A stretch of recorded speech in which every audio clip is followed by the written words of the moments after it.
কুয়াকাটায় বেড়াতে গিয়ে মদ্যপানে এক পর্যটকের মৃত্যু হয়েছে। মদ আনছে আইনা খাইছে, অল্প বেশি খাইনি, অল্প একটু খাইছে। খাওয়ার পরে মনে করেন রাত্রেবেলা ভালোই ছিল, খায়াটা ঘুমাইছে, সকালবেলা একটা পেট ব্যথা শুরু হয়েছে। এর আগে ২৮ জুন বন্ধুদের সাথে কুয়াকাটায় বেড়াতে গিয়ে একটি আবাসিক হোটেলে ওঠেন সাজিদুল। পরে বিভিন্ন জায়গায় ঘোরাঘুরি শেষে হোটেলে রাত্রি যাপন করেন। পরে ভালো হয়ে গেছে, কইছে আর লাগবে না, ভালো হয়ে গেছে, খাওয়া দাওয়া করে ঘুমাইলে ভালো হয়ে যাবে।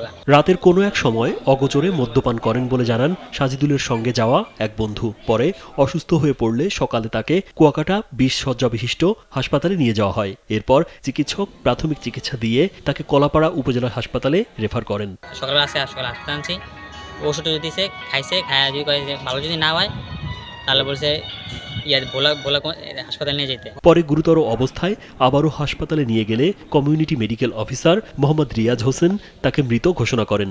সকাল ৮টার সময় আমাদের হাসপাতালে নিয়ে আসছে পেটে ব্যথা নিয়ে। ওনারা বললো যে অ্যালকোহল পয়জনিং, মদ খাইছে। এরপরে আমরা পেটে ব্যথা ট্রিটমেন্ট দিয়ে আমরা রেফার করে দিই কলাপাড়া হাসপাতালে।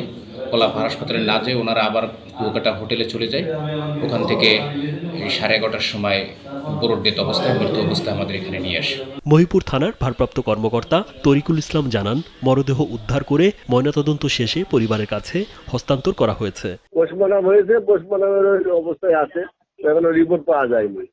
আর ওর বাবার কাছে, পরিবারের কাছে লাশ হস্তান্তর করা হয়েছে। গেল ২৯ জুন কুয়াকাটায় এমন ঘটনা ঘটে। নিহত সাজিদুল নেত্রকোনার বাসিন্দা। তিনি ঢাকায় একটি খাবার হোটেলে কাজ করতেন। রাজীব বিশ্বাস, কালবেলা।